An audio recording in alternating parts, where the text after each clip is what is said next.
News bulletin में आपका स्वागत है। आइए जानते हैं बिहार की 30 फटाफट बड़ी खबरों को। आईआईटी पटना के 30 विद्यार्थियों को गूगल से प्री प्लेसमेंट ऑफर मिला है। कंप्यूटर साइंस, एआई और मैथमेटिक्स के छात्रों ने उत्कृष्ट प्रदर्शन किया है। उच्चतम 56 लाख रुपए के पैकेज के साथ कई बड़ी कंपनियों में नौकरी मिली है। बिहार के शिक्षा मंत्री मिथिलेश तिवारी ने विधानसभा में घोषणा की है कि बीपीएससी टीआरई 4 की आधिकारिक अधिसूचना इसी महीने यानी जुलाई 2026 के अंतिम सप्ताह तक जारी की जाएगी। इसके साथ ही सरकार ने अगले 5 वर्षों में 1 लाख शिक्षकों की भर्ती का लक्ष्य निर्धारित किया है। पटना में मुख्यमंत्री सम्राट चौधरी ने जीविका के जरिए चयनित 2446 अभ्यर्थियों को नियुक्ति पत्र सौंपे। इस दौरान उन्होंने महिला संवाद, बढ़ी हुई पेंशन, 125 यूनिट फ्री बिजली और महिलाओं के रोजगार को लेकर सरकार की योजनाओं पर भी बयान दिया।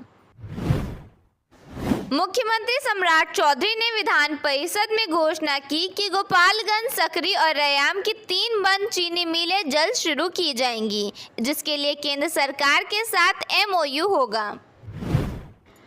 अरवल जिले के 20 गांवों को प्रधानमंत्री अनुसूचित जाति अभ्युदय योजना के तहत आदर्श ग्राम के रूप में चुना गया है। इन गांवों में सर्वेक्षण कर आधारभूत सुविधाओं और समग्र विकास की कार्य योजना तैयार की जाएगी, जिससे उनकी तस्वीर बदलेगी।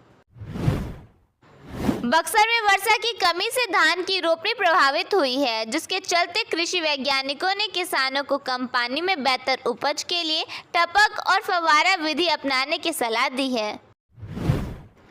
बक्सर भागलपुर एक्सप्रेसवे को लेकर अपडेट है। बिहार सरकार अपने दम पर इस एक्सप्रेसवे का निर्माण करेगी। इस परियोजना के निर्माण की जिम्मेदारी Bihar state road development corporation limited को सौंपी गई है। बिहार में शिक्षकों की ट्रांसफर पोस्टिंग को लेकर लगातार अपडेट आ रहे हैं। शिक्षकों को नंबर के आधार पर अपनी पसंदीदा जिला मिलेगा। जानकारी के मुताबिक गंभीर बीमारी से जूझ रहे शिक्षकों को प्राथमिकता दी जाएगी। बिहार में मॉडल स्कूलों को भगवा रंग में रंगे जाने पर आरजेडी नेता कुमार सर्वजीत भड़के। उन्होंने कहा 48,000 स्कूलों में टॉयलेट नहीं है। टॉयलेट नहीं होने की वजह से 10% बेटियां स्कूल छोड़ रही हैं। इसकी चिंता उन्हें नहीं है, लेकिन बिल्डिंग को भगवा रंग से रंग देंगे, इसकी चिंता है। साथ ही इस दौरान उन्होंने स्कूलों में छात्र छात्राओं के लिए उचित व्यवस्था नहीं होने का दावा किया। विश्व प्रसिद्ध श्रावणी मेला शुरू होने में अब सिर्फ 8 दिन बचे हैं। सुल्तानगंज से देवघर तक 98 किलोमीटर लंबे कांवरिया पथ पर सुरक्षा, स्वच्छता और सुविधाओं को बेहतर बनाने के लिए प्रशासन युद्ध स्तर पर तैयारियां कर रहा है। भागलपुर शहर में पार्किंग की समस्या से जूझ रहे लोगों के लिए बड़ी राहत की तैयारी शुरू हो रही है। अब शहर के 54 अलग अलग स्थानों पर आधुनिक पार्किंग और बिजनेस सेंटर विकसित करने की योजना बनाई गई है। एमनेस्टी इंटरनेशनल ने नई दिल्ली में कॉकरोच जनता पार्टी के प्रदर्शनकारियों पर हुई पुलिस कार्रवाई को लेकर गंभीर चिंता जताई है और इसकी कड़ी निंदा की है। संगठन ने आरोप लगाया है कि दिल्ली पुलिस ने संसद मार्च निकाल रहे शांतिपूर्ण प्रदर्शनकारियों के खिलाफ अनावश्यक और अत्यधिक बल प्रयोग किया है। सोशल मीडिया पर ऐसी रिपोर्ट और वीडियो सामने आए हैं जिनमें पुलिस द्वारा प्रदर्शनकारियों पर लाठीचार्ज करने, पत्थर फेंकने और आंसू गैस के गोले दागने का दावा किया गया है। प्रदर्शनकारियों को संसद तक पहुंचने से रोकने के लिए बैरिकेड्स लगाने, मेट्रो सेवाओं को निलंबित करने और मोबाइल इंटरनेट बंद करने जैसे कदमों की आलोचना की गई है। एमनेस्टी ने कहा कि यह कदम शांतिपूर्ण ढंग से इकट्ठा होने के अधिकार को बाधित करते हैं। एमनेस्टी ने याद दिलाया कि प्रशासन और पुलिस का काम शांतिपूर्ण प्रदर्शनों की सुरक्षा करना और उन्हें सुविधाजनक बनाना है, न कि उन्हें दबाना। मल्लिकार्जुन खड़गे ने राज्यसभा में कहा कि जो छात्र पेपर लीक के खिलाफ आवाज उठा रहे हैं उन्हें पीटना निंदनीय घटना है। उन्होंने कहा हमारे देश के हजारों छात्र पेपर लीक के खिलाफ आवाज उठा रहे हैं, लेकिन इस सरकार ने उनके ऊपर लाठीचार्ज करवाया, उन्हें मारा पीटा गया और उनके ऊपर आंसू गैस के गोले दागे गए। ये बहुत ही निंदनीय घटना है। प्रियंका गांधी ने सदन के बाहर मीडिया से बातचीत करते हुए कहा कि पीएम मोदी एंटी यूथ हैं। कॉकरोच जनता पार्टी के संस्थापक अभिजीत दिपके ने अपने समर्थकों से माफी मांगी है। उन्होंने कहा कि दिल्ली पुलिस की कार्रवाई से प्रदर्शनकारियों को बचाने के लिए वह और बेहतर प्रयास कर सकते थे।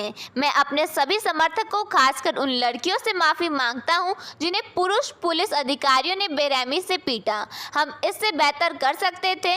दिल्ली पुलिस की अमानवीय कार्रवाई से आपको बचाने के लिए मैं और बेहतर कर सकता था।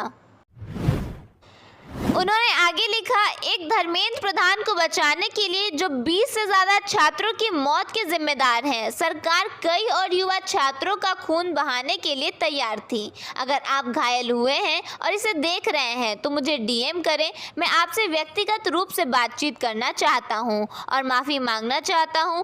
दिपके ने कहा कि उनकी पार्टी आगे भी समर्थकों के लिए लड़ाई जारी रखेगी। कॉकरोच जनता पार्टी के प्रदर्शनकारियों पर सोमवार को हुए संसद मार्च के बाद सिनेमा जगत से जुड़ी कई हस्तियां उनके समर्थन में आ गई हैं। अभिनेता सोनू सूद, रितेश देशमुख, रणवीर शौरी और अभिनेत्री जेनेलिया समेत कई सेलेब्स ने प्रतिक्रिया दी है। अभिनेता सोनू सूद ने एक्स पर लिखा, हमारे छात्रों को लाठियां नहीं, गले लगाने वाले हाथ चाहिए। अभिनेता रितेश देशमुख और उनकी पत्नी अभिनेत्री जेनेलिया ने कहा, हम अपने देश के युवाओं के साथ मजबूती से खड़े हैं। उनकी आवाज़ सुनी जानी चाहिए। वे हमारे लोकतंत्र की ताकत हैं और हमारे देश के भविष्य को बनाने वाले असली लोग हैं। आइए हम उनकी बात सुने, उनका साथ दें और उन्हें आगे बढ़ने का मौका दें। हमारे युवाओं की ऊर्जा, हिम्मत और सपने उस भारत को बनाने में मदद करेंगे जिसे हम बनाना चाहते हैं। बिहार विधानमंडल का मानसून सत्र चल रहा है। इस दौरान बिहार विधान परिषद में गांवों में टैक्स का मुद्दा आरजेडी एमएलसी सुनील कुमार सिंह ने उठाया। उन्होंने गांव में लगने वाले होल्डिंग टैक्स को जन विरोधी बताया। साथ ही कहा, राज्य की लगभग 76% जनता गाँव में रहती है। गाँव में परिवारों की औसत आय लगभग 76,000 रुपये से भी कम है। ऐसे में 5,000 रुपये तक होल्डिंग टैक्स लगाना किसी भी दृष्टिकोण से उचित नहीं है। उन्होंने यह भी कहा कि ग्राम पंचायत कर, दर और शुल्क नियमावली 2026 काला कानून है। आज भी गांव में बसने वाले करोड़ों लोग प्रधानमंत्री गरीब कल्याण अन्न योजना पर निर्भर हैं। ऐसे में पंचायत स्तर पर टैक्स वसूलने का निर्णय पूरी तरह जन विरोधी है। बिहार सरकार का यह निर्णय अंग्रेजों के समय का दमनकारी निर्णय जैसा दिखता है। इस मामले में आरजेडी एमएलसी ने विचार करने का आग्रह किया है।